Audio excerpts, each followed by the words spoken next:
Aloha, everybody. God bless. And today we want to welcome you once again to our Wednesday live right here, where today, Wednesdays, I have the privilege to just basically train a lot of our people in the area of leadership and discipleship and things like that. And today we're going to have a special guest in a few moments. We're going to have a couple that were pastors there in South Africa. They're on the team. They're at the Mother Church, and they're going to be with us shortly. And listen, I want to encourage you to begin to share. Today, we're going to be talking about how to keep your cutting edge as a leader. And we want to encourage you. We believe that God has something great for each and every one of you. And, begin to comment. Let us know where you're watching from. We want to welcome you once again. Today's going to be a very, very special episode. I believe that many of you are going to get trained. I already see a lot of you logging in. And as far as myself, I just got back from California a couple of days ago. Actually, I got back, I believe, on Thursday, but they did make me quarantine. I had to take a test prior to landing. That's a new thing for Hawaii. And I took a test, and it came out negative. And then they made me take a second one because they said it wasn't one of the partners. So I had to wait for those results. And today I got those results. And thank God, usually being negative is bad, right? We don't want to be negative leaders. But when it comes to this test, you want to be negative. So by the grace of God, so I do thank the Lord for that. And listen, God's doing something awesome here in the Hawaiian Islands. Once again, I want to encourage you to begin to share. I see people logging in. I see Auntie Sandy. I see the Estrada family logging in there. I see the Martinez family, the Tavares family. I see the Magañas there. I see Asen right there. I see the Vimaninos. And today is going to be a very, very beautiful episode, I believe, because what we're going to be talking about today is basically we want to help you keep your cutting edge. And I'm going to have Pastor Danny and his wife talk to you a little bit more about that. But Pastor Danny, I'm going to be bringing him in right now. And Sister Ilene. Aloha, Pastor Danny, Sister Ilene. God bless you guys. How you guys doing? Let me unmute you there. Can you hit the X out of that the picture of the mic there? Yeah, you just got to hit that. There's like a picture of a slash going across your mic there. You just got to unmute it. There it is. There it is. There you go. Thank God for sons. You guys, God bless you. Hi, Pastor Tony. Hi, Victor Arch Hawaiian Islands. We love you guys. Thank you so much for giving us the privilege tonight to be with you. Thank you, Pastor Tony, so much for this awesome privilege and opportunity. Thank you so much. Yes. So the greeting word would be aloha, or am I wrong? Aloha, yes. All right. Aloha, everybody. But you also kind of flirted with me a little bit because you told me you love me. Oh, okay. I don't know. What kind of show is this? I don't know. No, just kidding. No, but yes, definitely that's the way we greet. Say aloha.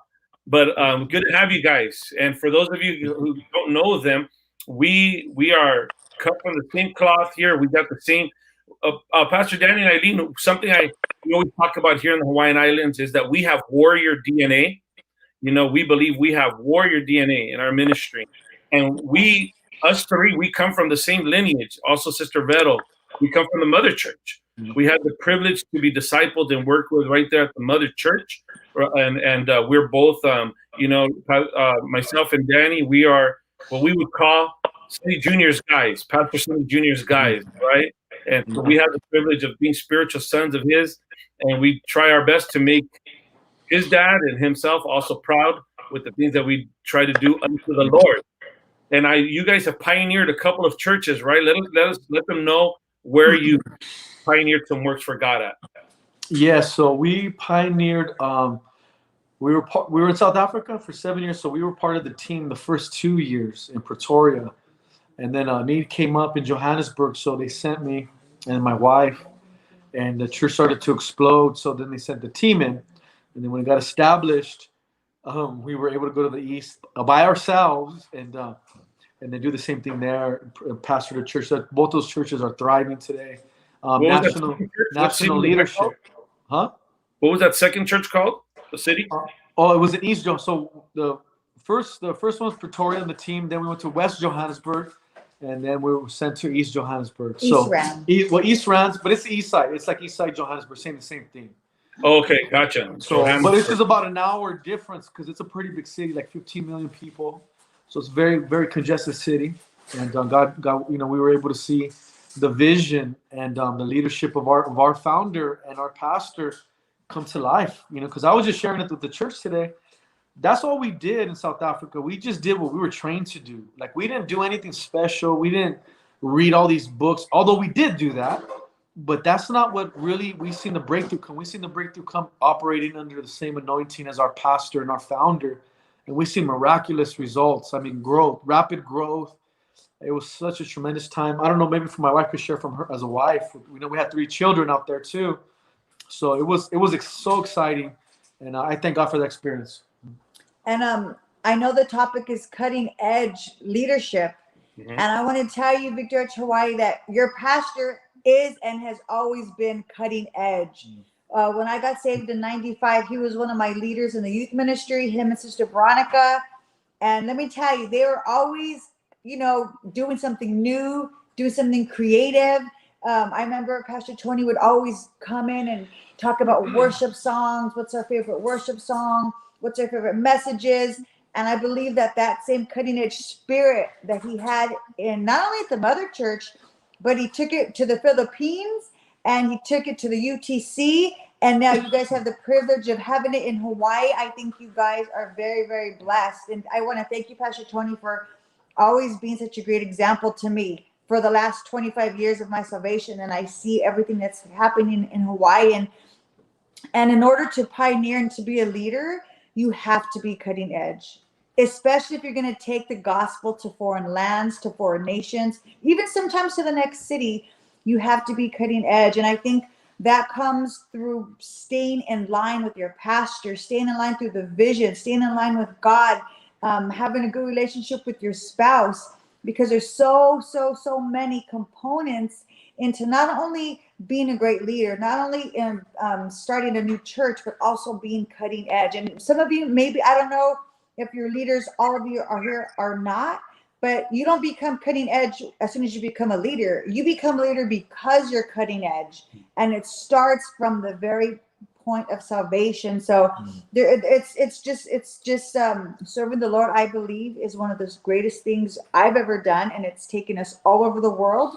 And it's God, I'm so grateful that God has used us to reach so many types of different people. So let me ask you guys, you two, what do you guys mean by cutting edge or being a cutting edge leader? And maybe for those of you who are watching, I see a lot of you are tuning in, and remember to share so others could learn the different things are going to be sown into us. But those of you watching, can you guys maybe comment, what do you guys think we mean, or they mean, or people mean when they say to be a cutting edge leader? So we're encouraging you, Pastor Danny, Sister Ilene, they're here, and they've done these things all over the world, built things for God, and not just in Africa, but also in the East Coast. And now they're part of the team there at the Mother Church, which is one of our main churches in our oldest church in the whole movement. So what do you guys think they mean by cutting edge? Or what do you guys think cutting edge means, to be a cutting edge leader? So Pastor Danny, Sister Ilene, what do you guys mean by to be a cutting edge? Well, I think it's being sharp, is keeping your sharpness in leadership throughout the years, because you guys are a growing church. I think you've been in existence, correct me if I'm wrong, over 10 years.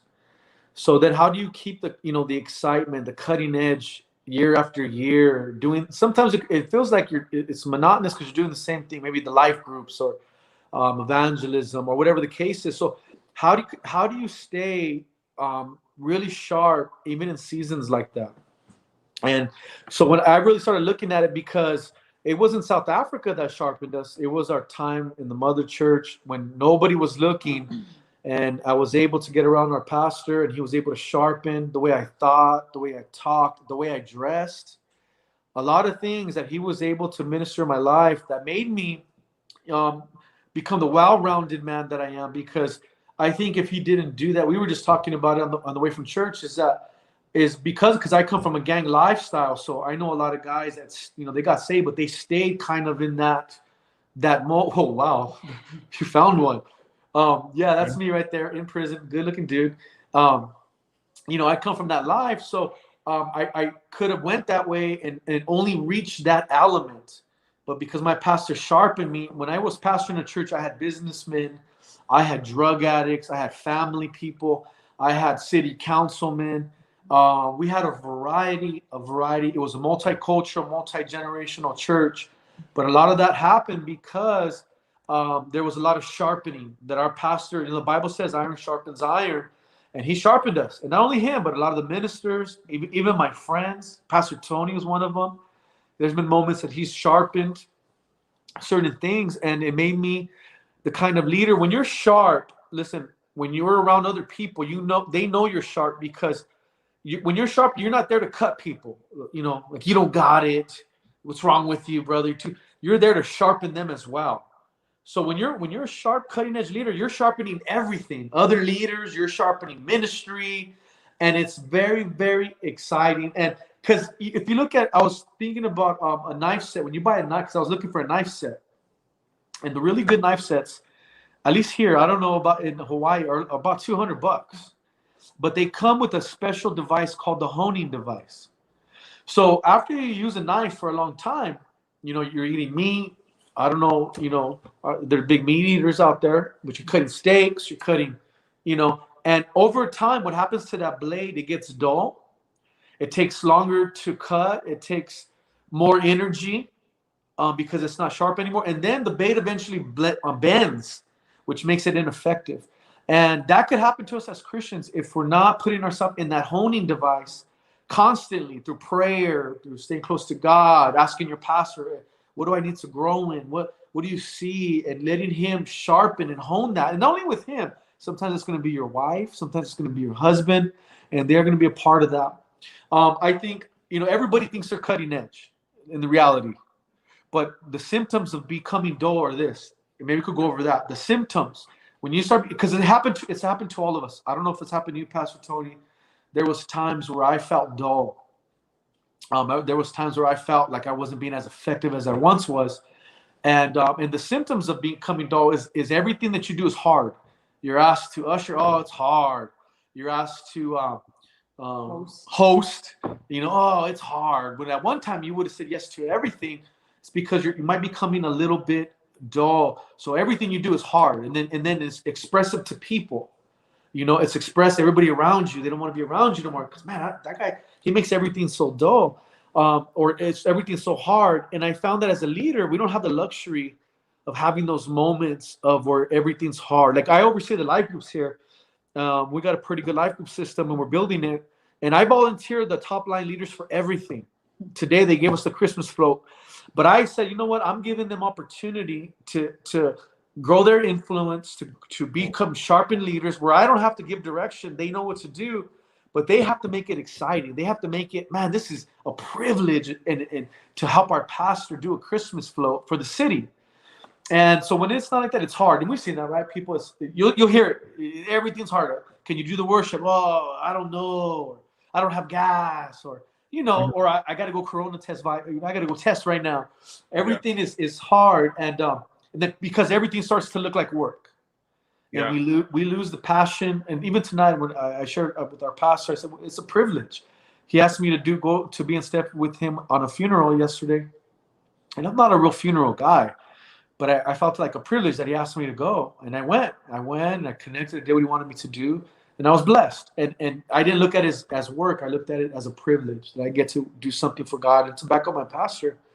And then also, when you start experiencing that, if you have questions, you guys could type them, or you want to interrupt Pastor Tony, let me know.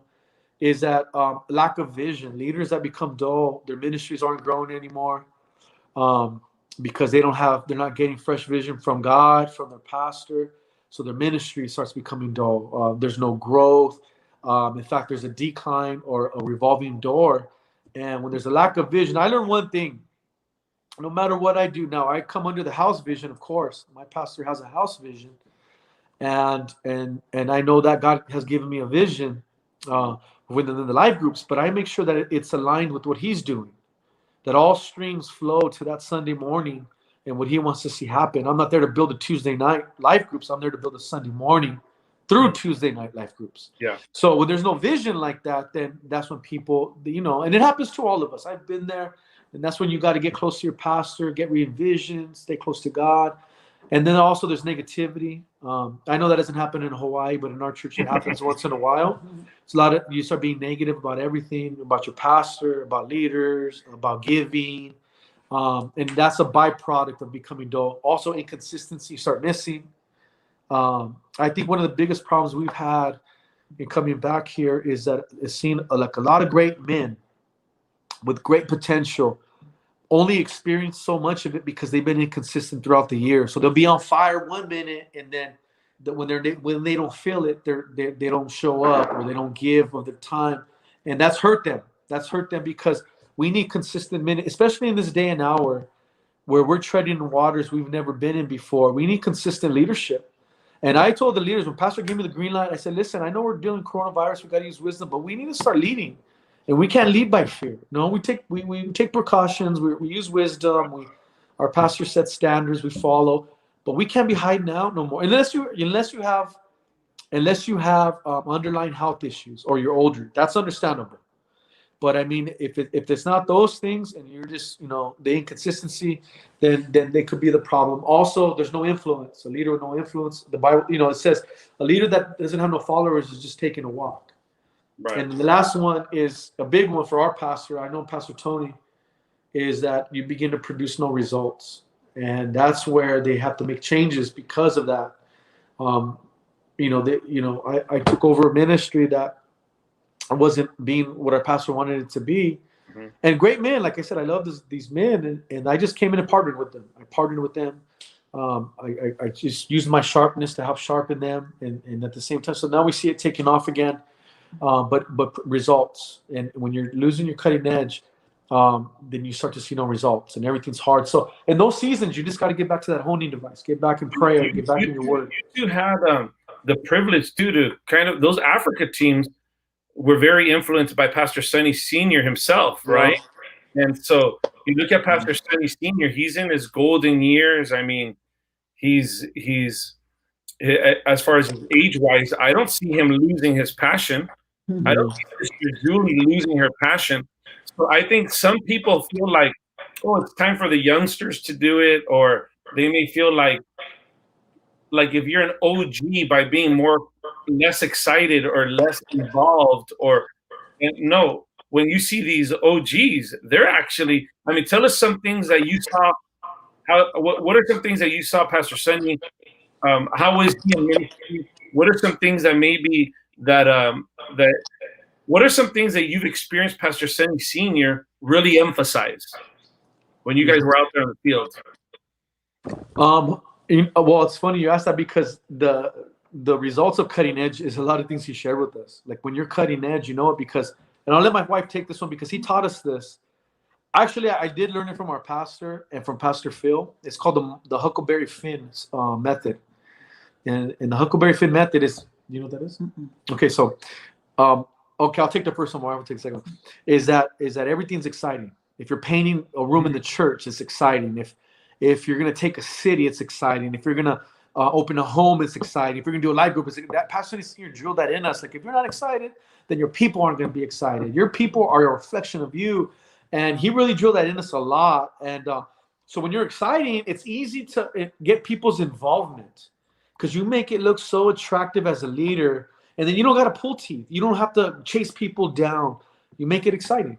And I think he really got us on that a lot. Like, if I was a new person coming in, would I want to come here? And a lot of that came through music, of course, the dynamics of the service, the recovery home, the gang. He hit us on a lot of that, your location of worship, the steps to becoming the base God wants us to be. But a lot of it was through excitement, which creates atmosphere. He was big. Number one thing that he hit us on all the time was creating an exciting atmosphere. Wow. Right? Yeah. He also, because we were so far away on the other side of the world, Pastor Sonny Sr. always made us stay true to the vision. And everything we did in our churches, we had to stay true to the vision because sometimes people come with their own ideas, their own philosophies, and it could be easy for us to adapt to the other country, to the other way of living, to other cultures. But we just did, and all the churches in Africa are still doing, is just staying true to the vision, reaching hurting people, reaching the lost at any cost, being innovative, being creative, and reaching them, and not conforming to what maybe other cultures or other churches were doing, but staying true to the Victory Outreach vision that God has given our ministry. And he really, really instilled that within us when we were in South Africa, and he still does. Yeah. Yeah. So what did you guys meet today? You guys had a meeting today because you guys are on the ministerial team there at the Mother Church. What is it that you guys are now leading or responsible for? What ministries are you involved in there? Oh, well, we're doing the life groups right now. Our main focus is the life groups. That's where we're moving the leadership, building up cutting edge leadership. That's my focus right now. Is raising up cutting edge men, like lay ministers, top line ministers that aren't licensed, and hopefully as they move and operate, they'll become licensed. And pastor can rely on them, because we don't want. When you say a layman, what do you mean by that? A lot of our live groups, we have about 30, 34. Mm-hmm. So over those live groups, we have sectional leaders that take on areas and multiple groups. So they're really like leaders of leaders, but they work, they have families, full-time job, but they lead, and they lead excellently. That's a lay minister. They're called upon. Like one of the guys is a sectional. He is a licensed minister, and then he's been moving, really, really, really growing. And they used him for baptisms, and he was all blessed. He's like, "Wow, I never done baptisms here in the Mother Church. I'm excited." And but that just shows you that God's raising up the next level of men, lay ministers. Not full-time staff, but these are guys that have passion, and even though they work, they get things done at a top level. Yeah, good stuff. Definitely. And is it different? Like as far as what are the challenges right now in leading during this season of the coronavirus? What are some challenges right now with life groups, and what are you guys doing or what are you encouraging others to do with those challenges? That's a good question. Everything's changing over here every day. So we were back. We were meeting again. Our life groups are growing. They're still growing right now. But I know there's like a second wave coming, like already hitting us. So I think right now we're still meeting. So we're doing both. Those that feel comfortable meeting in person, so they're doing that with the Zoom. So those that don't feel comfortable. So some of our groups are at 26, 27 people. 13 physically, another 13 online through Facebook or Zoom. So they're being very innovative. And that's a cutting edge leader, being innovative in this season, that sometimes you can't touch everybody physically, but you're going to have to find creative ways to touch them. And that's one of the things we're doing right now. Now, they're talking about possibly doing a lockdown again. So I might have to get in prayer again and come up with another idea. Right. But we already decided we're not gonna, unless there's like heavy ramifications, we're not gonna kind of close down. And then we're challenging our leadership to lead without fear. And of course, if they have health problems, we understand. Being sensitive to that too. So the definition of cutting edge, I looked it up earlier. It says the latest or most advanced stage in the development of something. So it's to be like the latest, to be like so someone will say about Apple, they'll say, oh, they're so cutting edge, or about Android, they're so cutting edge, or whatever. A lot of these techie places, because they seem to stay relevant. So as leaders, we got to stay relevant all the time. And today, maybe if you could see a prayer for our people, we really appreciate you guys sharing everything you guys have shared today. And I know that for you two, you guys are awesome. My wife and I, we really love both of you. You guys are treasures that God saved. I mean, you guys see them the way they are right now, but they were both. I mean, you saw a picture of Pastor Danny. He was in prison. How many years did you do, Danny? 5. The last time before I got out. Yeah, and a gang member. And I remember Ilene when she came in, a young girl, party lifestyle, and to see them now, they're awesome leaders. and they could talk to us. Let me tell you about a lot of subjects right now. Not just being a cutting edge leaders like they are, but they could talk to us about missionary work, about planting churches. They could talk to us about evangelism. I mean, so many different things that they're anointed at. He could even talk to us about handball because he's a great handball player. I mean, right now. Yeah. Some of you, if some of you may know his brother, this is his brother Isaac right here, and that's their mama, right? And that's brother Isaac. So some of you may be like, Isaac. Some of you are praying for Isaac to come back. He's doing really good. He's doing really good. Really proud of him. And they're both also two products of the home and the gang. Both, and those are two Power Punch ministries. So even right now, if you're whatever ministry you're a part of, life groups, the homes, the gang, women's ministry, children's ministry, you got to figure out and get with God and get with other leaders and constantly be thinking how to stay relevant, how to stay excited, how to stay cutting edge, even in this season right now. In this season, you got to stay fruitful. You got to keep discipling. You got to keep praying, hosting prayer meetings. Are you hosting prayer meetings? Are you evangelizing? When was the last time you asked someone, hey, would you like to accept Jesus into your heart?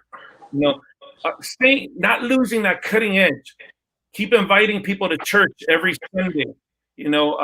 This Sunday we have our services. We want to invite you out. Those of you who are watching, we have our services every Sunday. We meet together at 10 a.m., 1 p.m. Constantly be promoting this.